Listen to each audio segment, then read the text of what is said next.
This episode has been brought to you by JustNForm.com. If you're tired of being censored, tired of having your data stolen and sold, go to JustNForm.com, a social media site where all voices are welcome. Sauvageau, I'm here at the appellate courthouse in Miami. The DNC Fraud Law Suit just got out, and a few of us have been out front letting the community know what's going on, and I'd like to interview attorney Elizabeth Lee Beck. Yes. So Elizabeth, can you just give me a brief on what happened today in the courtroom? We had oral argument, 15 minutes per side, but it is up to the court's discretion to go over that, and I believe the court went over for both parties. We, as the appellants, Jared Beck, presented the plaintiffs and the appellant's case. Mr. Bruce Spiva of Perkins Coie was there to present the DNC's position, and then we had final say as the appellants. And what's your feeling on how it went? I don't predict the courts. One, you just do your best to prepare and you hope for the best. But I believe very strongly in the merits of the case, and we are hopeful that that the plaintiffs will have their day in court, and the law will come to their defense. Yeah, I'll say just add the judge Niko? ask questions to both sides pretty even-handedly. Thank you. And you know they both had some pretty candid arguments, and I felt like nobody was for everybody got to present their arguments pretty clearly, and so I felt good about the process. I'm so glad that people showed up and were able to see the 11th Circuit in action, and I know that that there were a lot of people there. There were high school students, and there were a lot of non-lawyers there watching the process, and I was gratified to see that and people whispered to me that they found it very interesting, and I think it was. No matter what happens in this case, I think certainly for the people in the courtroom, it has been a great and educational experience into our legal processes. Mm-hmm. Absolutely, absolutely. Any other questions? Yes. What's going on with the book that was being published about the case? What book? You mean what happened to Bernie Sanders? It's already published. It's already published. Oh yeah, that thing was successful. Yeah, that was like last So year. how's that doing? Is that doing It's actually not doing really well. well? Okay, so we have to talk about it then.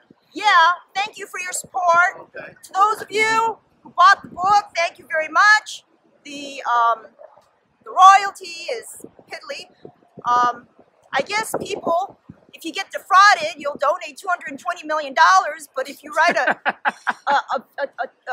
an accurate book on the inner processes of the political party and the legal system, and you try to bring people up to speed in an honest manner, nobody wants to have anything to do with that. Hot takes from Liz. Okay. Okay. So I'm sure that that more people are going to be reading it. It's like $10 or something for Christ's sake. I have one. Oh, thank you. Yes. Oh, hug. No, we just got a royalty statement. Obviously, Jared didn't write it, because he wants to make a living off of it. He wrote it because it's very important to get the truth out. But the royalty statements is tied to how many sales, and it's just people are not interested. They're they moved on. Well, it's not. Well, they've moved on to, I would say that they didn't get quite the promo as Hillary Clinton's book and Brent and what's her name? What's the other? Donna Brazil's book. So I think that might have had a little something to do with it, but it's not. It's very accurate. It has the transcripts in there.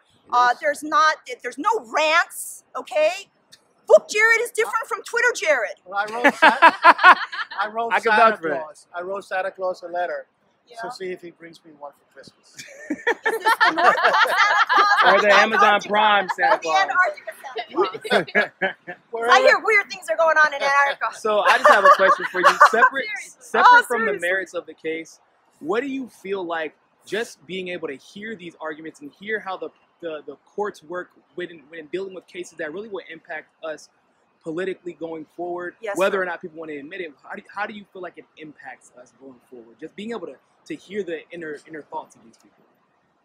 You know, there's a phrase, have your day in court. And to me, what that means is, you know, no lawyer can predict an outcome for you. And if a lawyer predicts an outcome for you, run the other way. Because that person's a You've always shyster. told me that. That's a shyster. But I think just the process of having your day in court, in a way, is justice, is the system, the process providing justice. It's part right? of the justice. Right, because even in the criminal context, you get arrested, you have your day in court. You don't just get arrested and disappear in the middle of the night. Okay, you have a process. You're not supposed to. Yeah, You're not you're not supposed to. Yeah. Not in this country. But I want you to know that as a citizen, it's very impactful when you sit in a courtroom and hear these arguments that people for the Democratic Party present. You know, you and your husband and the lawyers, you know, you're working with are doing heroic work. Yes, I will say that the 11th Circuit Court of Federal Appeals in a prior order said that the audio for the hearing will be uploaded and available today, sometime today. So for those of you who aren't able to be here, you can hear the audio. And I can tell you that visually, and we did hire a court sketch artist, Peter of Homestead, Florida. Shout out to Peter, wherever you are. Oh yes, Peter! he's probably, oh, yes, he's my neighbor. I mean, not my neighbor, Yeah, but Homestead neighbor. he lives, yeah, in the area. Anyway, so you get to see his pictures, but even if without seeing that, I can tell you that the lawyers just stand in front of the podium and they're talking to a panel of 3 judges, and they don't really move around. So audio is it. So if you hear the audio and you see Peter's pictures, you get a pretty good idea of what happened. I think so. And you can get the audio from here. Google 11th Circuit Court of Federal Appeals. 11th Circuit Court of Federal Appeals. The head courthouse is in Atlanta, Georgia. It's a website, and if you mosey along in the website, you can find the audios. Awesome. Thank you so much, Liz. No, thank Appreciate you. what you and Jared Thank do. you. Thank you. The best. Let's go get some coffee. Yeah. Thanks for watching that segment of Mi Casa es Su Casa. You can donate to our Patreon and keep helping the network grow by clicking on the link in the description below. And also, make sure you join us at JustNForm.com. And finally, make sure you subscribe to us on Roku and be part of the very first independent news network on Roku TV. But more than anything else, always remember, find your balance. Peace.